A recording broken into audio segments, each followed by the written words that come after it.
সকালেই ঘুম থেকে উঠে সকল কাজগুলোকে যদি সেরে ফেলা যায় মনে হয় অনেকটাই তৃপ্তি পাই আর অনেক বেশি সময়ের বারকা পাই। এই কারণে হচ্ছে ঘুম থেকে একটু ভোরে যখন উঠি তখনই চেষ্টা করি রান্নাবান্নার কাজগুলোকে এগিয়ে রাখার জন্য। আজকে নাস্তায় আমি খিচুড়ি রান্না করতেছি, যদিও ওই খিচুড়িটা আমি আর আমার ছেলেই খাবো, আর কেউ খাবে না। খিচুড়িটা ওর বাবা তেমন একটা খেতে চায় না, তো লবণটা চেক করে দিয়ে ঢাকনা দিয়ে ঢেকে দিচ্ছি। ভোরের দিকে একটু গ্যাস থাকে, যার কারণে তাড়াতাড়ি রান্নাটা বসিয়ে দিই। ভাবলাম রান্নাটা করে ফেলবো, এই কারণে মাছ বের করে নিচ্ছি। ফ্রিজ থেকে মাছটা বের করে নিয়ে আগে ভিজিয়ে দেই, তারপরে হচ্ছে দুপুরে কি রান্না করব সেটা তৈরি করে নিব। মাছটাকে ভিজিয়ে দিয়ে তারপরে হচ্ছে গতকালকে আমি এই লাউটার একটা ছবি পোস্ট করেছিলাম, অনেকে এখানে কমেন্ট করেছেন। আর আমি একটু দুষ্টুমি করে লিখেছিলাম যে অনেকেই ভুল করে লাউ বলবে, অ্যাকচুয়ালি এটা লাউই। এখন আমি এই লাউটা কেটে নিচ্ছি, ভালো করে কেটে নিয়ে তারপরে হচ্ছে রান্নাটা বসিয়ে দিব। আর লাউটা এত কচি ছিল, দেখতে অনেক বেশি কিউট ছিল, কি সুন্দর ছোটোখাটো গোল কালের মধ্যে। তো আমি লাউয়ের মধ্যে 2টা আলু দিয়েছিলাম, আলুগুলো ছোট ছোট ছিল। আর লাউ একেবারে আমি সবসময় এমনিও রান্না করি, তো আজকে ভাবলাম আলু দেই, যেহেতু বড় মাছ দিয়ে রান্না করব। মাছগুলো যখন নর্মাল হয়েছে তখন ধুয়ে ভালো করে হলুদ লবণ লাগিয়ে এই যে এখন আমি মাছগুলোকে আগে ভেজে নিচ্ছি। মাছগুলোকে তাড়াতাড়ি ভেজে নিচ্ছি কারণ গ্যাস অনেকটা যাওয়ার পথে।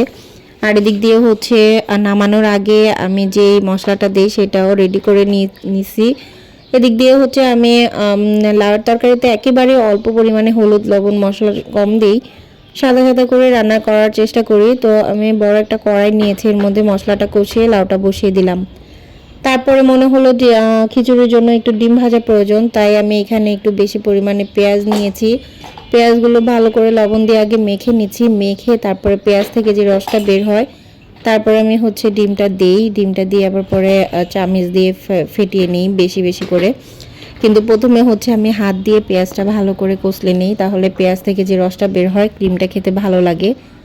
ওই তো তারপরে ডিমটা ভেজে নিলাম। আর এদিক দিয়ে খিচুড়িটা এত বেশি গ্রেভি আর এত বেশি মজা হয়েছিল, জানি না প্রেসারে খিচুড়ি বসালে খিচুড়ি অনেক বেশি মজা হয়, যেভাবে বসাই না কেন আমি একটু এরকম মাখা মাখা করে বসাই। আর এদিক দিয়ে যে পিচ্চুর অবস্থা দেখেন, আমার পিছন পিছন পিছন পিছন সবসময় থাকে। আমি যখন কাজ করি সবসময় আমার পিছন পিছন থাকবে।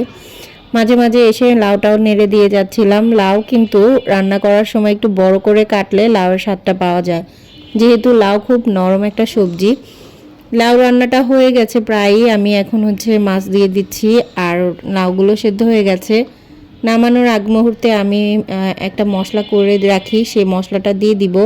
এখানে আমি পেঁয়াজ বেরেস্তা করে আর জিরা টেলে তারপরে বেটে নিয়েছি। এই মশলাটা দেওয়ার কারণে লাউর তরকারিটা অনেকটা ঘন হয় আর অনেক বেশি মজা হয়। তরকারিটা হয়ে গেছে, এখন নামিয়ে